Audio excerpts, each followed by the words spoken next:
मराठा आणि कुणबीसाठी बरं का यासाठी. मग ते म्हणले 2 महिने का की कायद्याचं सगळं फॉलो करावं लागलं आणि तुम्हाला सगळ्यांना कळतंय कायदे थोडंसं करावं लागलं. तर ठीक आहे त्याच्यावर पहिल्यांदा तेच म्हणत होते डायरेक्ट ते मराठा आणि कुणबी एक डायरेक्ट नाहीच म्हणत होते. पुस्तकाचा अभ्यासाभाऊ पण तुम्हाला हे नाही तर परत उद्या त्याला मी पूर्ण त्यांना वेळ मागितला तिला पूजा म्हणायची काय गरज नव्हती वेळ तिची 5 मिनिटाचं काम त्यांचं म्हणणं ते त्याचं जर आधी हे नाही काढली त्यामध्ये नोटिफिकेशन काढत नाही दिला वांगी नंतर म्हणलं मी 1 मिनिट बी नाही एक मराठा आणि कुणबी ज्याला काढायचं 1 मिनिट बी नाही नंतर म्हणलो पण ते 6 महिन्याचं 2 महिने लागते का ते त्यांचं म्हणणं 58 लाख नोंदी त्याची छाननी करून कायद्याची फक्त आधी सूचना काढतो आम्ही आणि मग त्याला कायद्यात रूपांतरित करतो म्हणजे ते महाराष्ट्रभर टिकत. आता त्यांचा काढण्याचे कधी ते कॅन्सेल असते ते कोर्टात टिकणार नाही असं ठीक आहे म्हणलं मी आणखी काय त्याच्यावर बोललो नाही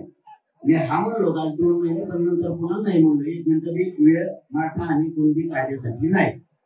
हे सांगितलं. 5 वाजेपर्यंत मुदत दिलेली आहे या उपोषणासाठी. मुंबई उच्च न्यायालयानं काय भूमिका असणार आहे?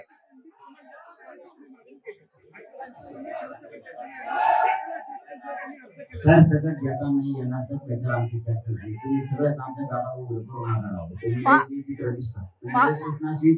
आमचा कार्यक्रम करता जीवन मागण आता गडबड आहे का काही मराठा आणि कुणबी जे का एक आहे ज्याला पाहिजे ते घेईन ज्याला 97 कोटी वागायचं 92 कोटी वागायचं 98 कोटी वागायचं 96 एवढी एक त्याला मी मोबाईल दिली 1 मिनिट त्याला तेवढ्याच मोबाईल दिली मराठा आणि कुणबी एक जी आर काढा तुम्ही त्यात एक मोबाईल दिली त्यांना ज्याला घ्यायचं की घेईन ज्याला घ्यायचं घेणार नाही संपला विषय 5 वाजेपर्यंत मुदत दिलेली आहे हायकोर्टानं त्या बाबतीत तुमची काय भूमिका असणार आहे? आंदोलनात गॅस शब्द नाही काढला त्यांनी त्याला काय हे नाही 5 वाजेपर्यंत मुदत आहे मुंबई उच्च न्यायालयाची.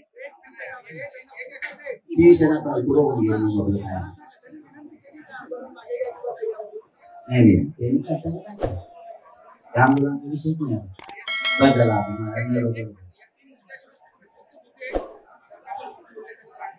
सगळेच मांडले त्यांनी जवळपास 6 मांडले हैदराबादचे 17 संस्थांचे मराठा आणि कुणबी एक मानला केसेसचा एक मानला महाराष्ट्रातल्या सरसकट केसेस त्यांचं म्हणणं होतं 54-52 केसेस असे आहेत की ते जरा वेगळे आहेत म्हणलं वेगळ्या म्हणजे कसे आहेत त्याचं सांगा मला जरा दुसरं परिणाम ढकलेलं काय आमचा पोलिसांनी जाऊन ते डोके फोडले त्यांच्यावरती एफआयआरचा केस होणं गरजेचं केसेसचा सामूहिक कट त्यांनी रचला 120 बघ त्यांच्यावर दाखल व्हायला पाहिजे सामूहिक कट रचलेला आहे त्यांनी आम्हाला म्हणजे 5वा मुद्दा केसेसचा झाला 6वा मुद्दा बलिदान केलेल्या कुटुंबाचा आर्थिक निधी आणि नोकऱ्या आणि शिंदे समिती कायम ऍक्टिव्ह तिच्यात काय बदल नाही आता मागं काय राहिलं 7 झाल्यावर काय ध्यानात राहिलं कोणती धंदा आहे आऊट संस्था आणि बॉम्बे गव्हर्नमेंट मागे राहिलं त्याचा थोडा त्यांचा अभ्यास करायचा आणखी बाकी हे दोनच राहिले काय आज सगळ्या चर्चेत नाही राहील त्याच्या ध्यानात नाही माझ्या ध्यानात नाही मग हे नाव सगळे सोयऱ्याचं मत आहे मुंबई जी मुदत दिलेली आहे त्या बाबतीत काय भूमिका असणार आहे? आणि शिंदे समितीने नाही जास्त प्रश्न शिंदे समितीने चांगल्या स्वरूपाचं काम केलं. जी मुदत दिलेली आहे तुम्हाला त्या बाबतीत काय भूमिका असणार आहे मुंबई उच्च न्यायालयाकडनं? कोणाकडे? मुंबई उच्च न्यायालयानं जी आज 5 वाजेपर्यंत वेळ दिलेली आहे सरकारने ठरवलं मराठ्यांचा किती अपमान करायचा एक दिवस परवानगी देतो नाही का बारीक लेकराला ते घाण टाकले तुला खायबा होते तू पाच जनरल तर खाली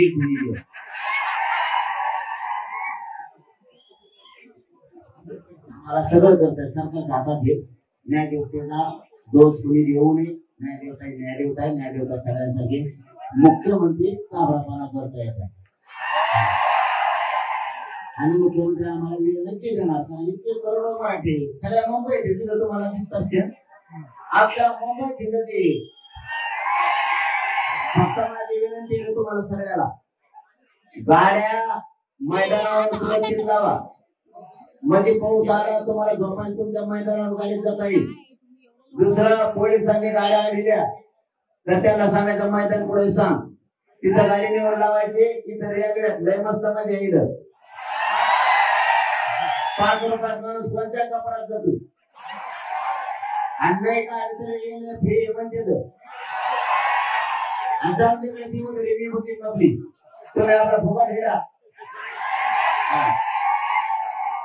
मला दुसरी पण माहिती मिळाली गृहमंत्र्याला आणि गृह राज्यमंत्र्याला दोघांना सांगतो पोलिस मुद्दाम पोराच्या गाडी अडवून ट्रॅफिक जाम करते मुद्दाम पोलिसांनी हे करू नका गाड्या अडवून ट्रॅफिक जाम नाही होईल का होईल तुम्ही गाड्या अडवू नका प्रत्येक पोराला सांगा हे ग्राउंड आहे पोराला तुम्हाला सांगतो जे ग्राउंड सांगते त्याच्या ग्राउंड लावायचे इथं मुंबईचं आझाद मैदानापासून सगळे 10-20 किलोमीटरच्या आतच आहेत आयला आपण येणारे लोक आहेत पिढ्या त्यामुळे वाशी मार्केट म्हणले ना ते वाशी मार्केटला लावून टाका इथं मस्जिद बंद आहे तिथं लावा म्हणले तिथं लावून टाका ते म्हणले शिवडीला काही ग्राउंड आहे तिथं लावा तिथं लावा काय टेन्शन घेता कशाला आणि रेल्वेनं प्रवास करत जा आझाद मैदान कधी द्यायचं मुंबईचा फिरा फक्त कोणाला काही म्हणू नका सामान्य लोक आपल्यासारखे गरीब आहेत बरं का हा अजिबात नाही माजलेले हे यांच्यासाठी गरीब मुंबईच्या लोकांना सगळ्या जाती धर्माचे लोक आपले सामान्य लोक त्याला त्रास द्यायचा नाही थोडा सुद्धा पोलीस बांधव आपल्या सेवेसाठी त्याला त्रास द्यायचा नाही थोडा सुद्धा लक्षात आलं का आणि झालं तर ते पोलीस साहेब पुढे गेलेले आम्हाला दिलेली त्यांना म्हणतो वानखेडे स्टेडियम खोला ना झोपद्या पोरांगे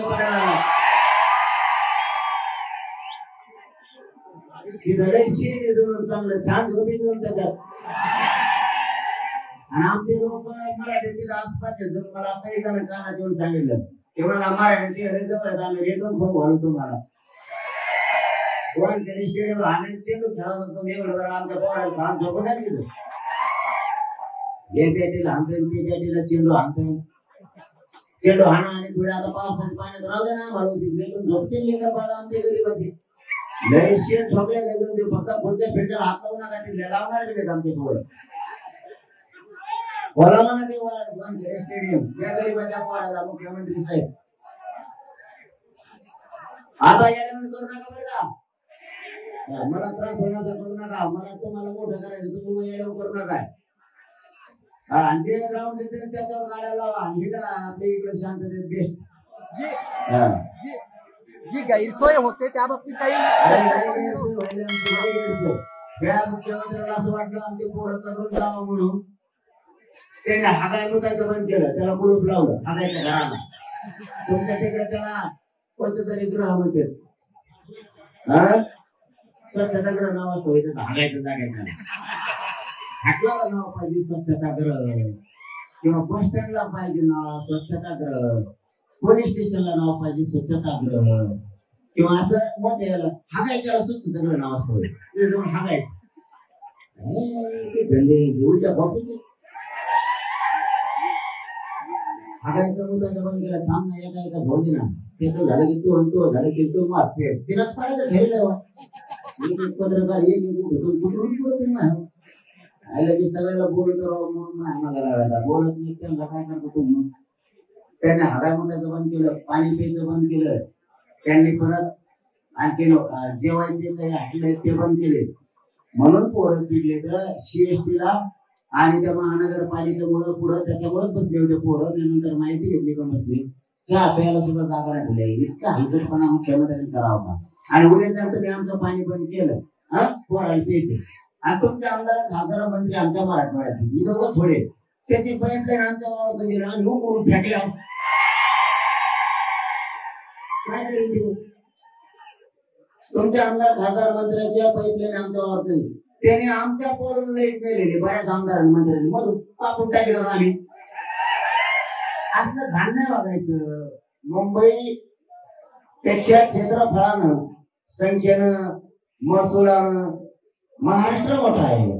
ते पोरे झाल्यावर त्याला समितीत धरणार तुम्ही. अरे मुख्यमंत्री साहेब, तुम्हाला वाटत असेल त्याला चहा नाही, पाणी नाही, जेवण नाही मिळालं ते मागे जाते आणि ते येताना 15 सुद्धा माल घेऊन आले ते रे ना. ते पडून सगळं चांगलंय. सगळं जेवढं पाण्याचं सुद्धा आणलंय ते कुठं पाणी आणायला बसले. उलट तुमच्या सरकारला पाणी पाहिजे ते बिगर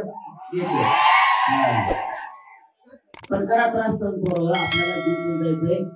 उभं येण्यामध्ये फक्त करुणा कोणी आहो. चला धन्यवाद. बस झाला. बास आहे बाबा.